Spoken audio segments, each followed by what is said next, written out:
বাপজি আমার বাপজি মিল্লাতে ইসলামিয়া বলতেছিলাম পৃথিবীর মধ্যে তো নবীজি সাল্লাল্লাহু তাআলা আলাইহি ওয়াসাল্লামের ইন্তেকাল আর আমাদের ইন্তেকালের মধ্যে বহু পার্থক্য আছে, বহু ডিফারেন্স আছে, বহু তফাৎ আছে।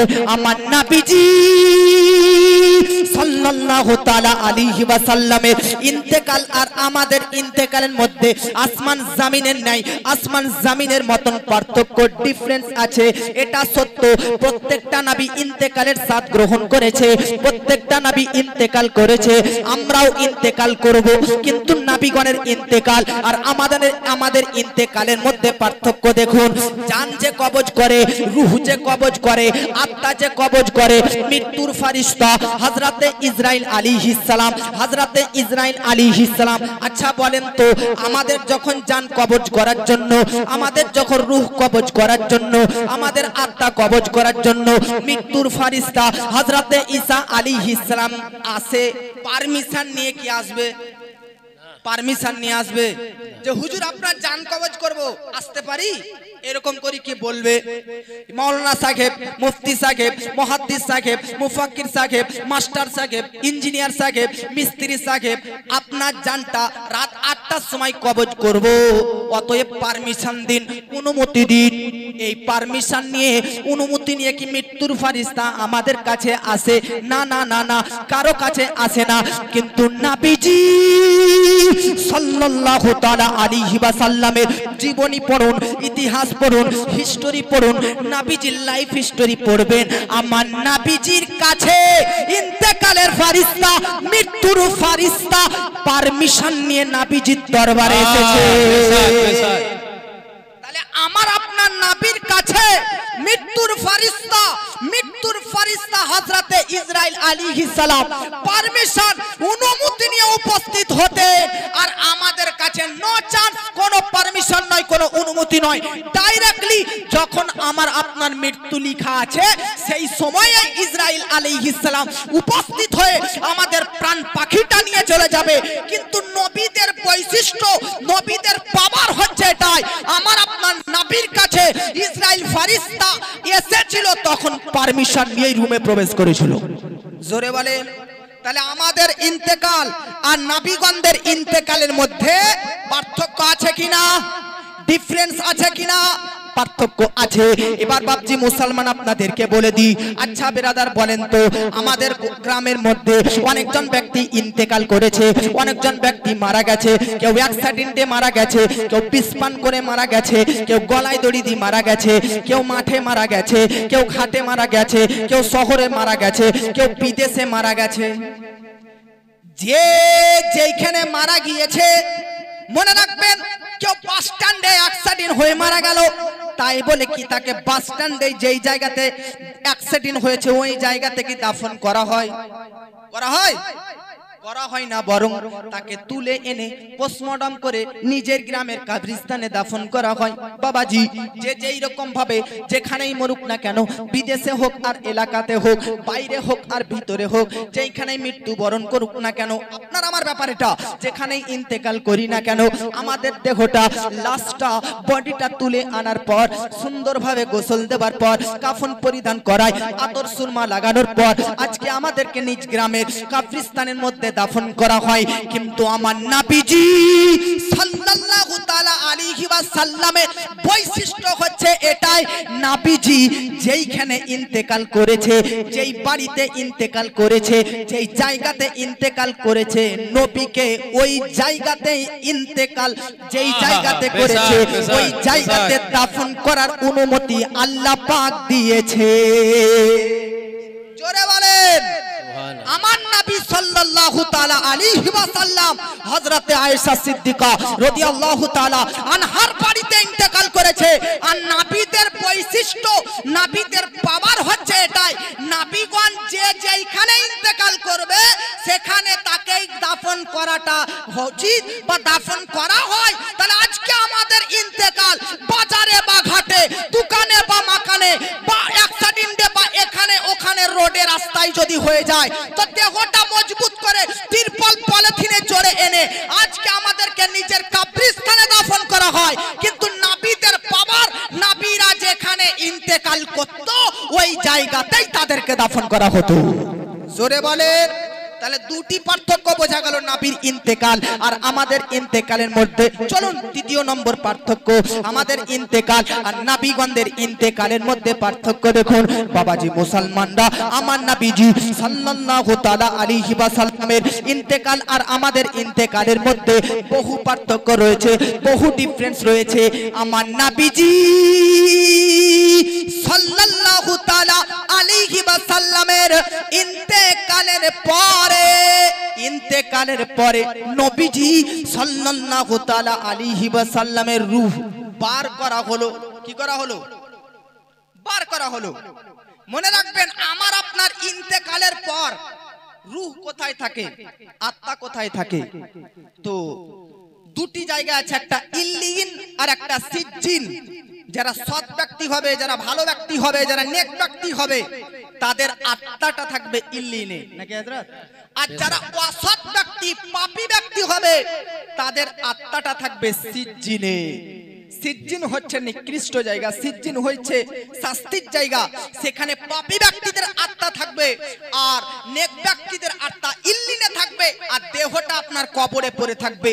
মনে রাখবেন, শরীর থেকে আত্মা বার হবার পর যেখানেই থাকুক না কেন, রূহ আর বডির কিন্তু একটা কানেকশন থাকে, রূহ আর বডির একটা কানেকশন থাকে। এই যে মাইক্রোফোনটা দেখুন, এর মধ্যে কোনো তার আছে? আছে তার আছে? নাই, কিন্তু এর আর মেশিনের একটা কানেকশন আছে না? আছে কি না? আমি যদি ওখানে থাকি তবু এর কানেকশন ওর সঙ্গে থাকবে, আমি যদি এখানে থাকি তো ওই মেশিনের সঙ্গে ব্রাদার কানেকশন, যোগাযোগ থাকবে। ঠিক সেই রকম শরীর থেকে আত্মা, শরীর থেকে রূহ, শরীর থেকে রূহ, আত্মাটা বার হবার পর হতে পারে সৎ ব্যক্তি হলে ইল্লিনে থাকবে, নতুবা সিজ্জিনে থাকবে। থাকুক না যেখানে, বডি যেখানে থাকবে, আত্মার সঙ্গে একটা যোগাযোগ থাকবে, আত্মার সঙ্গে একটা কানেকশন থাকবে, আত্মার সঙ্গে একটা লিংক থাকবে। কেমন লিংক? বডিকে যদি টর্চার করা হয় কবরে, তো আত্মাও আঘাত পাবে, আত্মাও ব্যথা পাবে, রূহ সহ্য করতে হবে তাকে ব্যথা। আর রূহকে যদি কোন রকম ভাবে আঘাত দেওয়া হয়, তো বডিকেও আঘাত লাগবে।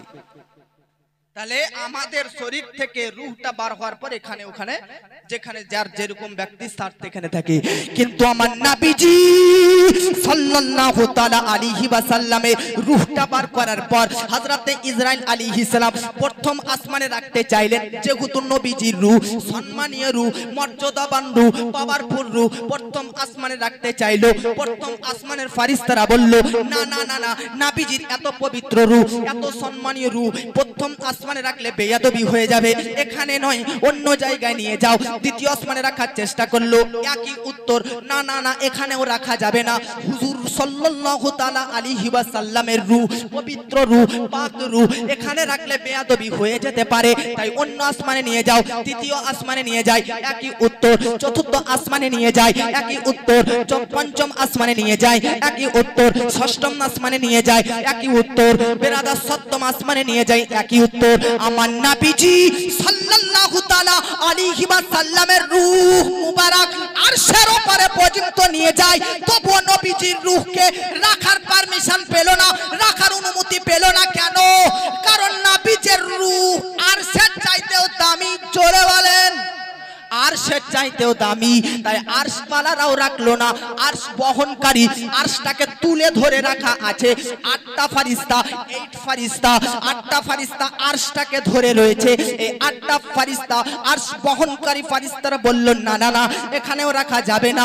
এবার আল্লাহ পাককে হযরতে ইসরাইল আলাইহিস সালাম মৃত্যুর ফেরেশতা বলতেছে, ওগো আল্লাহ পাক, তোমার মুস্তাফার, তোমার হাবিবের, তোমার তাবিবের রূহ যেখানে রাখতে চাইলাম, কেউ তো রাখতে চাই না, কেউ তো রাখতে চাই না, কোথাও তো থাকতে চাই না, রাখবো কোথায়, রাখবো কোথায়?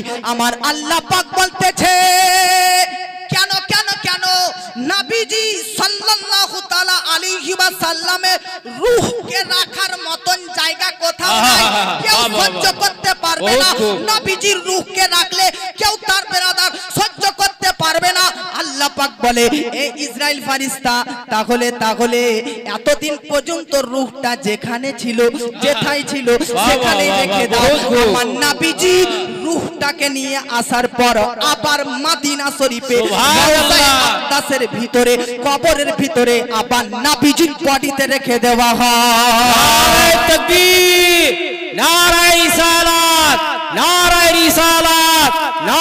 তাকবীর, নারায়ে রিসালাত। শোন শোন ওরে মন, এ জীবন কতক্ষণ, কিছুক্ষণ পরে হবে দাফন কাফন। শোন শোন ওরে মন, এ জীবন কতক্ষণ, কিছুক্ষণ পরে তোর হবে কাফন দাফন। মালাকুল মউত হাজির হবেন যখন, মরা গায়ে লোক হয়ে যাবে খাড়া তখন। আহা শোন শোন, জোরে বলেন সুবহানাল্লাহ। শোন ওরে মন, এ জীবন কতক্ষণ, কিছুক্ষণ পরে তোর কাফন দাফন। মালাকুল মউত হাজির হবেন যখন, দেহ ছেড়ে রূহ উড়ে যাবে রে তখন। আহা শোন শোন, মায়া ভরা এই দুনিয়াতে কে ছিল চিরকাল হায়াতে। নবী হক আর বাদশা ওজি বিদায় নিয়েছে খালি হাতে। নেকি গুনাহ আর পাওনা দেনা, নেকি গুনাহ আর পাওনা দেনা যাবে তোমার ওই সাথে। কবরে ঘুমাবি, কবরে আধারে ঘুমাবি যখন, মুনকার নাকিরি আসিবে তখন। এমন সওয়াল করিবে যখন, মরা গায়ে লোক খাড়া হয়ে যাবে তখন। আহা শোন শোন, জোরে বলেন সুবহানাল্লাহ।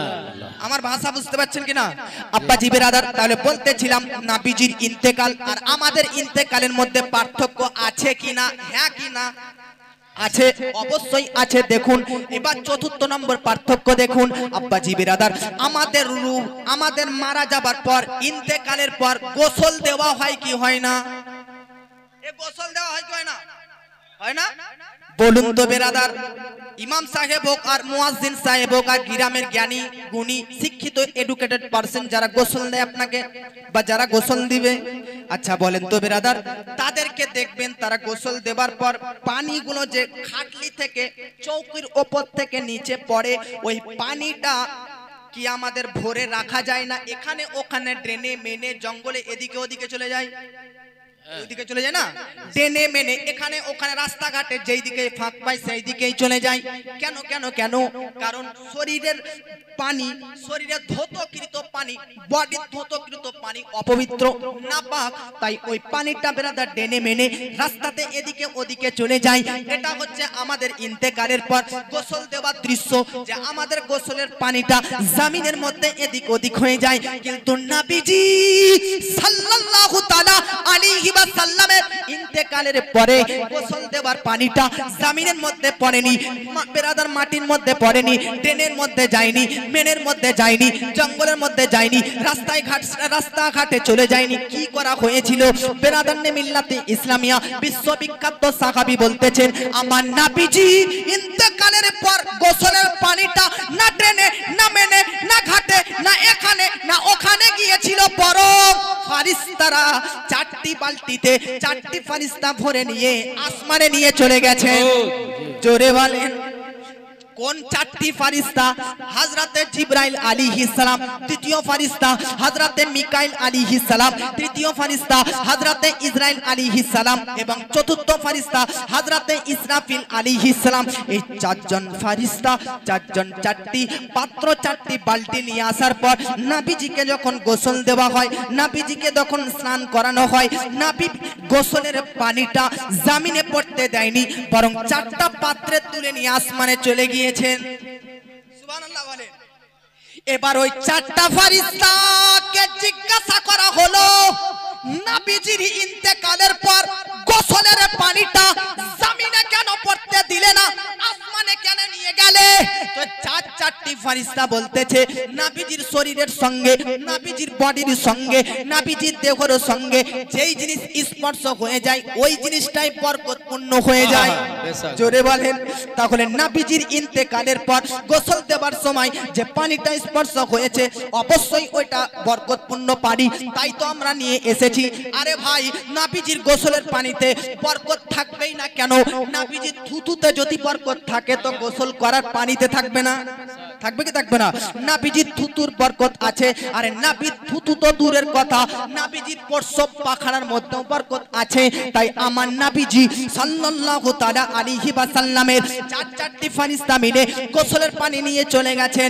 এবার 4 ফেরেশতাকে এক এক করে জিজ্ঞাসা করব যে কেন নবীজির ইন্তেকালের পর পানি নিয়ে গেলে, গোসলের পানিটা কেন নিয়ে গেলে? দরকার কি জানা? জানা দরকার কি না? প্রথম ফেরেশতা উত্তর দিচ্ছে, তার নাম হচ্ছে ইসরাইল আলাইহিস সালাম। হযরতে ইসরাইল আলাইহিস সালাম, জোরে বলেন কে বলেন তো? ইনি জান কবজকারী, আত্মা কবজকারী ফেরেশতা ইসরাইল। হযরতে আজরাইল বা ইসরাইল আলাইহিস সালাম, ইসরাইল বলবেন এটাই বেটার। ইসরাইল আলাইহিস সালামকে জিজ্ঞাসা করা হলো, ওই 4টা ফেরেশতার মধ্যে তুমি একটা ফেরেশতা যে নবীজির ইন্তেকালের পর গোসলের পানিটা আসমানে নিয়ে চলে গেছো, কেন নিয়ে গেছো? হযরতে ইসরাইল বলতে থাকে, নবীজির গোসলের পানি তো বরকতপূর্ণ। আমি ইসরাইল আদম নবী থেকে আজ পর্যন্ত বা কিয়ামত পর্যন্ত প্রত্যেকটি মানব দানবের আত্মা কবজ করব, রূহ কবজ করব, জান কবজ করব। আমি ইসরাইল ফেরেশতা জানি মানুষের জান কবজ করার সময় সে কতটা ব্যথা অনুভব করে, সে কতটা যন্ত্রণা অনুভব করে, সে কতটা ব্যথা অনুভব করে। একটা হাদিস শুনেন, মানুষের জান কবজ করার সময়, আত্মা কবজ করার সময়, রূহ কবজ করার সময় মানুষ কতটা ব্যথা অনুভব করতে থাকে, মানুষ কতটা ব্যথা পায়। বিরাদারনে মিল্লাত ইসলামিয়া, আমার নবীজি বলেছে পাহাড় যদি উপরে পড়ে যতটা মানুষ আঘাত পায়, আত্মা পার হবার সময় ওই মানুষটি ততটাই আঘাত পায়। কিন্তু ইসরাইল বলতেছে না না না না না না, আর আঘাত পাবা দরকার নয়, আর আঘাত পাবে না, আর ব্যথা পাবে না, আর ব্যথা পাবে না, আর আঘাত পাবে না। এই জন্য তো নবীজির ইন্তেকালের পানিটা নিয়ে এসেছি। ইসরাইল বলতে থাকে ব্যাপারটা কি খুলে বলুন। ইসরাইল বলতে থাকে প্রত্যেকটি ব্যক্তির রূহ যখন কবজ করি, মুসলমানেরও রূহ কবজ করি, হিন্দুরও রূহ কবজ করি, ইহুদিরও রূহ কবজ করি। মনে রাখবেন পৃথিবীর মধ্যেতে 206টি দেশ রয়েছে, প্রত্যেকটি 206টি দেশ মিলিত পৃথিবীটির মধ্যে 4300টি ধর্ম বাস করে। একাই যে মুসলমান বাস করে তাই নয়, 4300টা ধর্ম বাস করে। 4300টা ধর্মের প্রত্যেকটা মানুষের, প্রত্যেকটা মানব দানবের হযরতে ইসরাইল কিন্তু রূহ কবজ করে। এখন হযরতে ইসরাইল বলতে থাকে জানো নবীজির ইন্তেকালের পর গোসলের পানিটা কেন নিয়ে এসেছি? বলতেছে কেন? ইসরাইল বলতে থাকে যে জান কবজ করার সময় ওই ব্যক্তিটা যদি কাফির হয়, মুশরিক হয়, বেয়াদব হয়, বেধর্মী হয়, তো তার আঘাত পাওয়াটাই স্বাভাবিক। পাপ আঘাত পাওয়াটা স্বাভাবিক কিনা?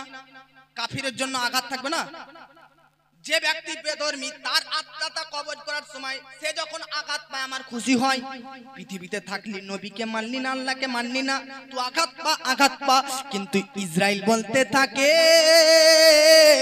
কাফির আঘাত পাই, মুশরিক আঘাত পাই, বেধর্মী আঘাত পাই, ঠিক আছে, কিন্তু মুমিন আঘাত পাবে এটা আমি চাই না। জোরে বলেন মুসলমান আঘাত পাবে আমি চাই না।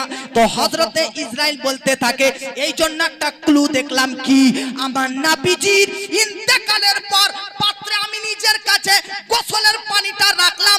যখন যখন মুমিন ব্যক্তি, মুসলমান ব্যক্তির রূহটা কবজ করব, আত্মাটা কবজ করব, আর নবীজির ইন্তেকালের গোসলকৃত পানিটা তার উপর ছিটিয়ে দিব, ছিটিয়ে দিব। যেমনই নবীজির গোসলের পানি তার উপরে মুমিন ব্যক্তির, মুসলমান ব্যক্তির উপরে পড়ে যাবে, নবীজির গোসলের পানি বরকতে মুমিন ব্যক্তি মৃত্যু, আত্মা, জান কবজ করার আঘাত যন্ত্রণা থেকে পরিত্রাণ পেয়ে যাবে। সুবহানাল্লাহ বলে। ইসরাইল বলতে থাকে মুমিন ব্যক্তির জান কবজ করব, তখন নবীজির ওই গোসলের পানিটা উপরে ছিটিয়ে দিব, তাতে যেন মুমিন ব্যক্তি মৃত্যুর যন্ত্রণা, মৃত্যুর কষ্ট, মৃত্যুর আঘাত থেকে বেঁচে যায়। জোরে বলেন আর মহব্বতে বলেন। তাহলে 4টা ফেরেশতার মধ্যে কটা ফেরেশতা বললো? একটা আরো তিনটা বাকি আছে নাকি? বেরাদান মিল্লাতে ইসলামিয়া দ্বিতীয় ফেরেশতা হযরতে মিকাইল আলাইহিস সালাম। মিকাইল তুমি বলো নবীজির ইন্তেকালের পর গোসলের পানিটা কেন নিলে? গোসলের পানিটা নিয়ে কেন চললে? গোসলের পানিটা কেন নিলে? তখন মিকাইল বলতে থাকে কবরে মানুষকে রাখার পর কয়টা ফেরেশতা আসবে প্রশ্ন করার জন্য? কটা? দুটো। কি নাম? মুনকার আর আরেকটির নাম হচ্ছে নাকির। জানেন মুনকার নাকির দেখতে কেমন? মুনকার নাকিরের বড় বড় দাঁত থাকবে। কি থাকবে? যে ফারিস্তা কবরে প্রশ্ন করার জন্য আসবে বাবাজি, ওই মুনকার নাকির পুরো শরীর পা থেকে মাথা অবধি চুলে ঢাকা থাকবে। কিসে ঢাকা থাকবে? চুলে ঢাকা থাকবে। দাঁত বড় বড়, দুই দিকে বড় বড় দুটি দাঁত থাকবে। জানেন শরীরের দাঁত আর কালো থাকবে, কালো, আর চোখ দুটি থাকবে নীল নীল। কি নীল নীল? মুনকার নাকির দেখতে ভয়ঙ্কর, পা থেকে মাথা পর্যন্ত চুলে ঢাকা, বড় বড় দাঁত, চোখ দুটি নীল নীল। এই যে বড় বড় দাঁত, এই দাঁতের মাধ্যমে জমিনকে ফেলে আপনার কবরের মধ্যে পৌঁছবে। মিকাইল বলতে থাকে যারা পাপী হবে, যারা অসৎ ব্যক্তি হবে, তাদেরকে মুনকার নাকির এমন ধমক দিয়ে জাগাবে যেমন ভূমিকম্প হবার সময় পুরো পৃথিবীটা কেঁপে যায়, তার কবরটাও কেঁপে উঠবে। হযরতে মিকাইল বলতেছে এটা তো পাপীদের জন্য ঠিক আছে, মুমিনদের জন্য, মুসলমানদের জন্য কবরের মধ্যে মুনকার নাকির আসবে। মুনকার নাকিরের ভয়ঙ্কর দৃশ্য দেখে আজকে মৃত মুমিন ব্যক্তি আজকে আতঙ্কিত হয়ে যেতে পারে, ভয় করে নিতে পারে।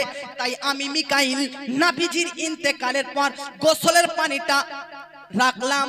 যখন মুমিন ব্যক্তিকে কবরে রাখা হবে, ওই নবীজির ইন্তেকালের পানিটা মুমিন ব্যক্তির উপরে ছিটিয়ে দিব। তাতে মুমিন ব্যক্তি কবরের ভয়ঙ্কর মুনকার নাকিরের আশ্চর্য দৃশ্য থেকে যেন বঞ্চিত হয়ে যায়। জোরে বলেন। তাহলে মিকাইল আর ইসরাইল তারা পানি রাখলো কেন? নবীজির গোসলের পানিতে এতটা বরকত। যদি মুমিন হন তো নবীজির গোসলের পানি আপনার উপর পড়বে, আর জান কবজ করার সময় আপনার বেরাদার শরীরটা আঘাত ব্যথা যন্ত্রণা থেকে আপনি বেঁচে যাবেন। মুমিন যদি হন তাহলে কবরের মধ্যেও আপনার জন্য গোসলের পানি রাখা রয়েছে। গোসলের পানি উপরে ছিটানোর পর ওখানেও আপনি ভয়ঙ্কর দৃশ্য থেকে বেঁচে যাবেন। জোরে বলেন। अरे मरना तो एक दिन सबको है। कोई ऐसा आदमी है दुनिया में जो आप दिखा सकते हैं, बोल सकते हैं कि ये आदमी आज हजारों साल से इस दुनिया में जिंदा है? कोई मर्द ऐसा है, कोई औरत जो इस दुनिया में हमेशा हमेशा के लिए जिएंगे? ऐसा कोई मर्द या ऐसा कोई औरत इस धरती पे दुनिया पे नहीं है, और रहेगा भी कोई नहीं। तो याद रखना जवानों, आप लोग जवान हो, जवान के लिए मेरा यही एडवाइस है, यही एजुकेशन है। जब मरना ही है, जब कब्र के अंदर ही जाना है, तो ऐसे कब्र के अंदर जाओ।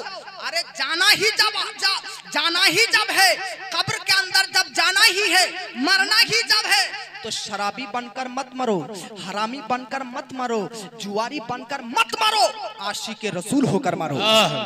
आशिके रसूल होकर मरोगे तो आपकी पूरी नस्ल आपको याद करते रहेंगे। याद रखना मुसलमान, आज तक बताओ मुसलमान, आज 1400 साल हो गया लेकिन कोई अबू बकर सिद्दीक को ना भूल पाया। आज 1400 साल हो गया लेकिन कोई उमर फारूक को नहीं भूला। आज 1400 साल हो गया लेकिन कोई उस्मान गनी को नहीं भूला। आज 1400 साल हो गया लेकिन कोई शेर खुदा को नहीं भूला। आज 1400 साल हो गया लेकिन कोई इमाम हुसैन को भूला नहीं, लेकिन कोई हजरत इमाम हुसैन को भूला नहीं। 1200 साल हो गया लेकिन कोई इमाम ज़ैनुल आबिदीन को नहीं भूला, इमाम जाफर सादिक को नहीं भूला, इमाम बाकिर को नहीं भूला। बताओ मुसलमान, क्या अब्दुल कादिर जिलानी बड़ा पीर, अल्लाहु अकबर, उनका नाम हर स्टेज में लिया जाता है, उनका नाम का नारा हर स्टेज में दिया जाता है? बताओ 1200 1000 साल हो गया लेकिन उनका नाम का डंका आज भी हर स्टेज में बजता है। बताओ मुसलमान, क्या ख्वाजा मोइनुद्दीन चिश्ती का इंतकाल करना 800 साल हो गया लेकिन आज पूरी हिंदुस्तान तो हिंदुस्तान हर दुनिया में जहाँ जहाँ जहाँ मुसलमान रहते हैं, हर मुसलमान अपनी जबान पे ख्वाजा का नाम लेते हैं। क्यों? आखिर क्यों? 800 साल हो गया लेकिन उनको कोई नहीं भूला। जानते हो मुसलमान 200 साल होने वाला है लेकिन फिर भी कोई इमाम अहमद रजा को, आला हजरत को नहीं भूला। आखिर वजह क्यों हो? 1400 साल हो गया। बात क्या है? बात क्या है? क्यों इन लोगों को हम नहीं भूले? इसीलिए जो जिसका मरना इसके रसूल पे होगा, उसकी जिंदगी अगर वो मर जाएगा लेकिन उसका नाम का नारा क़यामत तक बजता रहेगा। जोरे वाले যার ইন্তেকাল যার মৃত্যু প্রেমের মধ্যে হবে, ইশকে রাসূলের মধ্যে হবে, আল্লাহর প্রেমে হবে, তার ইন্তেকালের পর তার বেরাদানে মিল্লাত ইসলামিয়া কিয়ামত পর্যন্ত নামের ডঙ্কা বাজতে থাকবে। জোরে বলেন মহব্বতে বলেন সুবহানাল্লাহ। আর মহব্বতে তাহলে কতজন ফারিস্তার কথা বললাম নবীর গোসলের পানি নিয়ে? দুটি নাকি? দ্বিতীয় নাম্বার ফারিস্তা তার নাম হচ্ছে হযরতে ইসরাফিল আলাইহিস সালাম। হযরতে ইসরাফিলকে জিজ্ঞাসা করা হলো নবীজির ইন্তেকালের পর গোসলের পানিটা কেন নিয়ে গেলে, কেন নিয়ে চললে, কেন রাখলে? তো ইসরাফিল বলতে থাকে, আচ্ছা পূর্বে যে দুটি ফারিস্তার নাম বললাম তারা গোসলের পানিটা ইউজ করছে কি করে না এখন? কারণ এখন মুমিন ব্যক্তি মারা যায় কি যায় না? অবশ্যই যায়। আর মুমিন ব্যক্তির উপরে গোসলের পানি ছিটানো হয়, তার মানে বোঝা যাচ্ছে যে ওনার গোসলের পানিটা এখন ইউজ হচ্ছে দুনিয়াতে। মিকাইল আলাইহিস সালাম যিনি কবরের মুমিন ব্যক্তির উপরে ছিটাবে, তো এখন তিনারও ডিউটিটা ইউজ হচ্ছে কি হয় না? এই ইউজ হচ্ছে কি হয় না? কিন্তু ইসরাফিল বলতে থাকে এখনো আমার ডিউটি চালু হয়নি, এখনো ওই পানি আমি ব্যবহার করিনি, এখনো ওই পানি ইউজ করিনি। কেন? কোথায় রাখবে, কোথায় ব্যবহার করবে, কোথায় ইউজ করবে? তো হযরতে ইসরাফিল বলতে থাকে কিয়ামতের মাঠে হাসরের প্রান্তরে প্রতিফল দিবসে, প্রতিদান দিবসে সূর্য থাকবে মাথার উপরে, জাহান্নাম থাকবে পাশে, পুলসিরাত থাকবে পাশে, মিজান থাকবে পাশে। আজকে সবাই বেরাদার এক একটা দিন হাসরের প্রান্তরের 50,000 বছরের সমতুল্য হবে। পৃথিবীর 50,000 বছর হাসরের ময়দানের একটা দিন, এত বড় বড় দিন হবে। মাথার উপরে সূর্য থাকবে, চতুর্দিকে বিরাদার জাহান্নাম থাকবে, নাফসি নাফসি সবাই করতে থাকবে। আপনি আমি সবাই নাফসি নাফসি। ইয়াউমা ইয়াকুমুন নাস, সেই দিন সবাই আমরা দাঁড়িয়ে যাব। আমার বাপজি মুসলমানরা মনে রাখবেন বাপজি, এ বেরাদারনে মিল্লাতি ইসলামিয়া সবাই নাফসি নাফসি করব কি করব না? করব বেরাদার। আজকে দেখুন বেরাদার, হায় আফসোস মুসলমান, যে ধন সম্পদ আপনি পরিশ্রম করে পাহাড়ে খেটে আর বিভিন্ন রকমের হারাম পন্থাতে ব্যবসা বাণিজ্য করে ধন সম্পদ অর্জন করলেন, আল্লাহ পাক কোরআনের মধ্যে বলতেছে ইয়াউমা লা ইয়ানফাউ মালু ওয়া বানুন, আপনার ওই ধন সম্পদ বেরাদার হাসরের প্রান্তরে কাজে আসবে না। যে ছেলের জন্য আপনি রাত দিন পরিশ্রম করেন, আল্লাহ পাক বলতেছে বানুন লা বানুন, ওই ছেলে সন্তানও কাজে আসবে না। আল্লাহ পাক বলতেছে ইয়াউমা লা ইউনি মাওলান আন মাওলান সাইআ, যে বন্ধুর বন্ধুত্ব নিভানোর জন্য রাত 12টায় যদি রামপুরহাটে ডেকেছে তো রাত 12টায় উঠে গিয়েছেন। যে বন্ধু আপনাকে নলাটিতে বেরাদার রাত 1টায় বিপদে পড়ে ডেকেছে তো গিয়েছেন। আল্লাহ পাক বলতেছে এই বন্ধুত্ব হাসরের প্রান্তরে কাজে আসবে না। আরে বন্ধুত্ব তো বাদ দিলাম, ধন সম্পদ তো বাদ দিলাম, পৃথিবীর মধ্যে প্রত্যেকটা মানুষের কাছে সবচাইতে দামি কারা? সবচাইতে দামি মা বাপ, স্ত্রী, এরাই। আল্লাহ পাক কোরআনের মধ্যে বলতেছে ইয়াউমা ইয়াফিরুল মারআ মিন আখিহি, ওই স্ত্রী আপনার কাজে আসবে না, ওই ভাই আপনার কাজে আসবে না। কিন্তু আমার নবীজি সাল্লাল্লাহু তাআলা আলাইহি ওয়াসাল্লাম বলতে থাকে হাসরের প্রান্তরে তোমরা যে পৃথিবী করো, ধন করো, সম্পদ করো, 24 ঘন্টার মধ্যে আরে একবারও তো নবীকে স্মরণ করবেন বাবাজি, একবারও তো নবীকে মনে রাখবেন। কেন 24 ঘন্টার মধ্যে শুধু ফ্যামিলি সংসারের জন্যই কাজ করতেছেন, কিন্তু এই আত্মীয়, এই ধন সম্পদ হাসরের প্রান্তরে কাজে আসবে না। কিন্তু আল্লাহ পাক কোরআনের মধ্যে বলতেছে হাসরের প্রান্তরে কেউ যদি কাজে আসে একমাত্র আমার নবীজি কাজে আসবে। জোরে বলেন মন যদি দিতে হয় নবীকে দিও, আহা ভালো যদি বাঁচতে হয় নবীকে বাঁচিও। মোদের দুঃখ যন্ত্রণা নবী সইতে পারে না, মোদের দুঃখ যন্ত্রণা নবী সইতে পারে না। আহা ওই নবীজির মুহাব্বতে মিলাদ পড়িও, মন যদি দিতে হয় হয় নবীকে দিও, জোরে বলেন। হাসরের প্রান্তরে নবী থাকিবেন সিজদায়, আমার উম্মত আশিক যেন জান্নাত পেয়ে যায়। হাসরের প্রান্তরে নবী থাকিবেন সিজদায়, আমার আশিক উম্মত যেন জান্নাত পেয়ে যায়।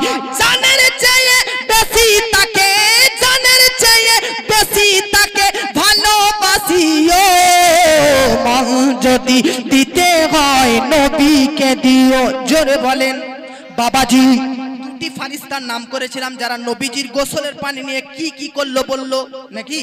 তৃতীয় নাম্বার ফারিস্তা ইসরাফিল বলতে থাকে কিয়ামতের মাঠে, হাসরের মাঠে এইরকম ভয়ঙ্কর জমিন, এইরকম ভয়ঙ্কর দৃশ্য হবে, এইরকম ভয়ঙ্কর দৃশ্য হবে, সূর্য ভেঙে পড়বে, চন্দ্র ভেঙে পড়বে, নক্ষত্র তারা সবকিছু ভেঙে পড়বে।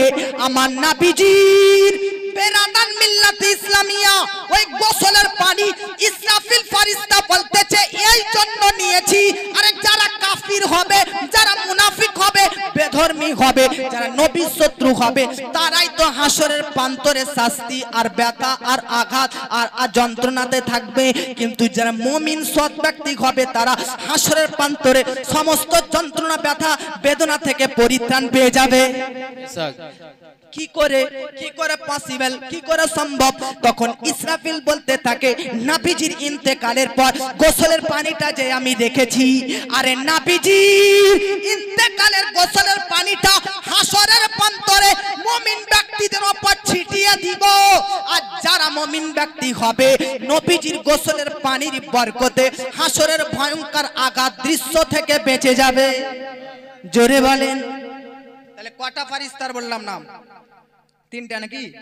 শুনছেন না আপনারা? এদিক ওদিক কান দিচ্ছেন, শুনছেন না? চতুর্থ ফারিস্তা জিবরিল আমিন। কি নাম বললাম? জিবরিল আমিন, হযরতে জিবরাইল আলাইহিস সালাম। ওগো জিবরিল, তুমি কেন নবীজির গোসলের পানি ইন্তেকালের পর ওই যে গোসলের পানিটা কেন নিয়ে নিলে? আপনারা বলেন তো, বুকে হাত রেখে কেউ কি আল্লাহকে দেখেছেন? আল্লাহকে দেখেছেন গো? কেউ আল্লাহকে দেখেনি, একমাত্র আমার নবী আল্লাহকে দেখেছে। আদম থেকে আজ পর্যন্ত কি কিয়ামত পর্যন্ত কেউ আল্লাহকে দেখেনি। কিন্তু মনে রাখবেন বাপজি, চিন্তা করার প্রয়োজন নেই, টেনশন করার প্রয়োজন নেই। আল্লাহ পাক কোরআনের মধ্যে একাধিক জায়গাতে বলেছে, হাজরাত আছে, হাসরের প্রান্তরে কিয়ামতের মাঠরে সূর্য চন্দ্রর মতন আল্লাহ পাককে ফেস টু ফেস দেখতে থাকবে। জোরে বলেন। বিরাদার, আপনারা একটা নবীর জীবনী পড়েছেন, মুসা আলাইহিস সালাম আল্লাহকে দেখতে চেয়েছিল, তাই না? তো আল্লাহ পাক বলল 40টি রোজা রেখে আসো, 40টি রোজা রেখে আসো, নিয়ে তুর পর্বতে তুর পাহাড়ে এসো। তুর পর্বতে তুর পাহাড়ে আসলো মুসা আলাইহিস সালাম। আসার পর কি হলো? আল্লাহ পাককে দেখতে চাইলো, তো আল্লাহ পাকের নূরের ঝলক, কিসের ঝলক? নূরের ঝলক তুর পাহাড়ে এক ছটা ফেলে দেয়, তো তুর পাহাড় পুড়ে ছাই হয়ে যায়। জোরে বলেন আর মহব্বতে বলেন। ওই নূর কার? আল্লাহু আকবার। ওই নূরের ফকাসে পুরো তুর পাহাড় পুড়ে ছাই হয়ে গেছে, আর মুসা নবী অজ্ঞান বেহুশ হয়ে পড়ে গেছে। আচ্ছা, পাহাড় বেশি শক্তিমান, পাহাড়ের বেশি শক্তি আছে না আমাদের বেশি শক্তি আছে?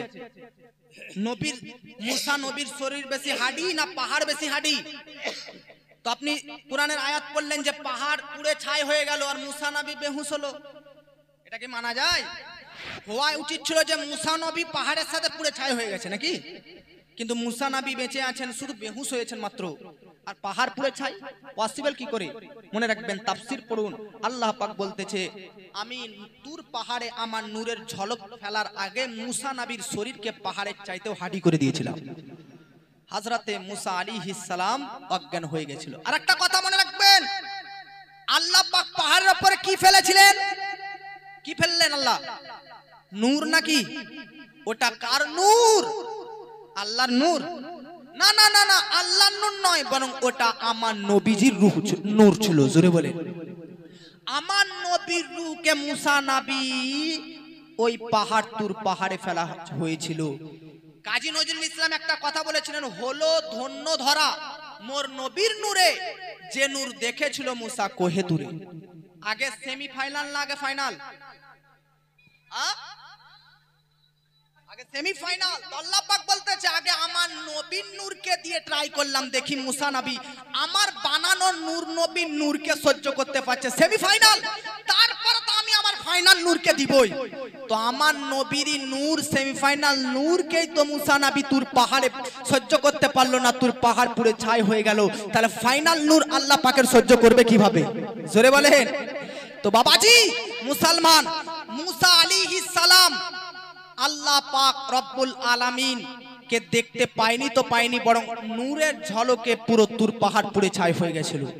জোরে বলেন। আচ্ছা বলুন তো বাপজি, যে নূরের ফোকাসে, যে নূরের এত ভোল্টেজ এত পাওয়ার, যে বেরাদার পাহাড় চুড়ে পাহাড় পুড়ে ছাই হয়ে যায়, এবার ভাবুন তো বেরাদার মিল্লাতে ইসলামিয়া এই চোখে কি আমরা আল্লাহকে দেখতে পাবো? যে আল্লাহ পাকের বলতেছে আল্লাহ পাকের সামান্য আমার নবীর নূরের পড়ার কারণে তোর পাহাড় পুড়ে ছাই, ওটা তো সেমিফাইনাল নূর ছিল, ফাইনাল নূরকে তো আল্লাহ মুসা নবী দেখেইনি। তাহলে ভাবুন ওই আল্লাহকে কি আমরা এই চামড়ার চোখে দেখতে পারবো? কি করে পসিবল? একজন ব্যক্তি বলতেছে আমরা আল্লাহকে দেখতে পাই না কেন, আল্লাহকে দেখতে পাই না কেন? আমি বললাম পাগলা আল্লাহকে দেখতে পাচ্ছিস না কেন? হযরতে আলীকে জিজ্ঞাসা করা হলো, হযরতে আলী আল্লাহকে কেন দেখা যায় না? তো হযরতে আলী বলতে থাকে সূর্যের দিকে তাকিয়ে থাকো। কিসের দিকে? সূর্য কত বড় জানেন? সূর্য বড় না পৃথিবী বড় বলেন তো? সূর্য। পৃথিবী থেকে সূর্য 13 লক্ষ গুণ বড়। সুবহানাল্লাহ বলেন। পৃথিবী থেকে সূর্য কত গুণ বড়? তো আপনার মতন আমার মতন ব্যক্তি বলবে বাবা রে এত বড় পৃথিবী, এর চেয়ে 13 লক্ষ গুণ বড়, তার মানে সূর্যের চাইতে আর কোনো কিছু বড় নেই। মনে রাখবেন বাপজি, যে সূর্য পৃথিবী থেকে 13 লক্ষ গুণ বড়, একটা তারা আছে ব্যাটেল জুইস বা প্রক্সিমা সেন্ট্রাই বালফা সেন্ট্রাই, এই তারাটি সূর্য থেকে 33 কোটি গুণ বড়। সুবহানাল্লাহ বলেন। 33 কোটি গুণ ওই তারাটি সূর্য থেকে বড়। আপনি মনে রাখবেন 33 কোটি গুণ বড় যে তারাটি, ওই তারাটার মতন বোধহয় আর কিছু তারা নেই বড়। আমি বলবো ওই তারাটির মতন আরো 500 বিলিয়ন, হাজার নয় লাখ নয় বিলিয়ন, 500 বিলিয়ন ওই রকম তারা যদি একত্রিত করা হয় তো একটা গ্যালাক্সি তৈরি হয়। আর আল্লাহ পাক শত শত গ্যালাক্সি তৈরি করেছে, আমাদের গ্যালাক্সির নাম হচ্ছে মিল্কি ওয়ে। তো বলতেছিলাম বাপজি সূর্য 13 লক্ষ গুণ বড়, পৃথিবী থেকে 9 কোটি লক্ষ মাইল দূরে সূর্য আছে। তো আলী বলতে থাকে সূর্যের দিকে পৃথিবী থেকে তাকিয়ে থাকতে পারবে? পারবেন তাকিয়ে থাকতে 10 মিনিট 12টার সময় দুপুর? না। তাহলে পাগলা যখন সূর্যের দিকে তাকিয়ে থাকার তোর ক্ষমতা নেই, তখন সূর্যের সৃষ্টিকর্তা আল্লাহর থেকে তাকিয়ে থাকতে পারবি কি করে? বাবাজি মুসলমান না বেরাদার মিল্লাতে ইসলামিয়া, আল্লাহকে দেখা যায় না কেন? আল্লাহকে দেখতে পাই না কেন? পাই কি? তো মনে রাখবেন বেধর্মীরা বলতে থাকে আমাদের ভগবান, আরে আরে মুসলমান কেউ যদি 5 মিনিট না পায় অক্সিজেন তো ও বাঁচবে না। ভাবুন ওই হাওয়াকে দেখা যায় না, তার জন্য তার গুরুত্ব কতটা বেশি, যে তাকে 5 মিনিট না পেলে বাঁচবেন না। আর হাওয়া আর পানিকে যদি বেরাদার আপনি না পান করেন তবুও বেঁচে থাকবেন। আমার আলা হযরত ইমাম আহমদ রাজা খা তিনি একদিন চিন্তা করলেন, একদিন মনে মনে ভাবলেন আলা হযরত, আব্বাজি বেরাদার আলা হযরত নাম শুনেছেন কিনা? আলা হযরত মনে মনে চিন্তা করলেন, ভাবলেন মানুষ না খেয়ে কতদিন বাঁচতে পারে একবার দেখি ট্রাই করি, পানি না পান করে কতদিন বাঁচতে পারে একবার ট্রাই করি। আলা হযরত একদিন পানি পান করলেন না, খাওয়া দাওয়া করলেন না, পানাহার করলেন না। 2 দিন পেরিয়ে গেল, 3 দিন পেরিয়ে গেল, 5 দিন 10 দিন 15 দিন 20 দিন 26 দিন তিনি পানি পান করেননি, খাবার দাবার খায়নি। 26 দিন পর তিনি খাওয়া দাওয়া করেছিলেন। তিনার গবেষণা একটা মানুষ না খেয়ে কিন্তু মরে না কেন? 26 দিন পর্যন্ত তিনি বেরাদার বেঁচে যায়। আমাদের নেই বলে জামিনের মধ্যে থেকেও আমার নবী ছাড়া আল্লাহকে দেখতে পাইনি। জোরে বলেন আর মহব্বতে বলেন। আচ্ছা ওই যে নবীর গোসলের পানি নিয়ে কটা ফেরেশতার নাম করেছিলাম? 3 জন। এবার 4 নম্বরে জিবরিল আমিন। জিবরিলটাই বাকি আছে নাকি? জিবরিলকে জিজ্ঞাসা করা হলো নবীজির ইন্তেকালের পর গোসলের পানি তুমি কি করলা, তুমি কি করবা? তো জিবরিল বলতাকে বান্দারে জমিনের মধ্যে তোদেরকে যে চোখ আল্লাহ দিয়েছে ওই চোখে তো আল্লাহকে দেখা ইম্পসিবল, অসম্ভব। দেখতে পাবি না, দেখতে পাবি না, দেখার সুযোগ রাখবি না, দেখার কোনো বেরাদার সুযোগই নাই। এই চোখ দ্বারা আল্লাহকে দেখার সুযোগ নয়। হাসরের প্রান্তরে যখন আল্লাহকে দেখানো হবে এই চোখ দিয়ে তো দেখা যাবে না। তাই জিবরিল বলতে থাকে নবীজির ইন্তেকালের পর গোসলের পানি নিলাম, যখন আল্লাহকে দেখার টাইম হবে আমার নবীজির ইন্তেকালের পর ওই গোসলের পানি প্রত্যেকটা মুমিন ব্যক্তির চোখে ছিটিয়ে দেওয়া হবে। আর নবীজি সাল্লাল্লাহু তাআলা আলাইহি ওয়াসাল্লামের গোসলের পানির বরকতে বেরাদার মিল্লাতে ইসলামিয়া চোখে এতটা দৃষ্টি শক্তি চলে আসবে যে ফেস টু ফেস তখন আল্লাহকে দেখতে পেয়ে যাবে।